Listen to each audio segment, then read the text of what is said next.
A 21-year-old was arrested for losing her pregnancy. That's essentially what it comes down to when the charges against her are abuse of a corpse. And as people are reading about Laken Snelly's case, I need you to remember that cops lie, that they are not medically trained, and that autopsies to determine if a fetus that has been born was stillborn or not are not accurate. I also need journalists to actually do their job. Thank you, Jessica Valenti, for actually digging into this story more, because while every other journalist is saying that this infant was thrown away in a closet, the police department still has not disclosed whether this was a full-term live birth, a stillbirth, whether it was a miscarriage. And remember, in the cases like Brittany Watts and other cases that have been happening, this has been done before, but this has been done before to people who were 18 weeks pregnant, 19 weeks pregnant,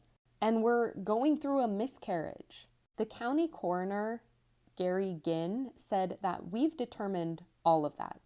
They know how far along she was, but they won't be sharing that information. We do have an approximate age of the infant, but that's part of the investigation, and we're not releasing that at this time. What's more, according to Ginn, they use the term infant broadly.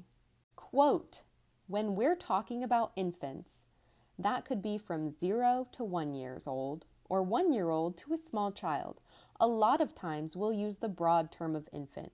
We could be referring to a fetus, or we could be referring to a full term, or we could be referring to a child that's not walking, or a child that might even be walking, because all of them are considered infants in our eyes. I added that last part.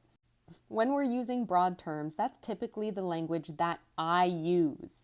I'm not defining that medically and legally in saying that. So for the love of God, please stop finding excuses to demonize women who, instead of being criminalized, should have received care and support, and who are, statistically speaking, most likely going through a traumatic pregnancy loss.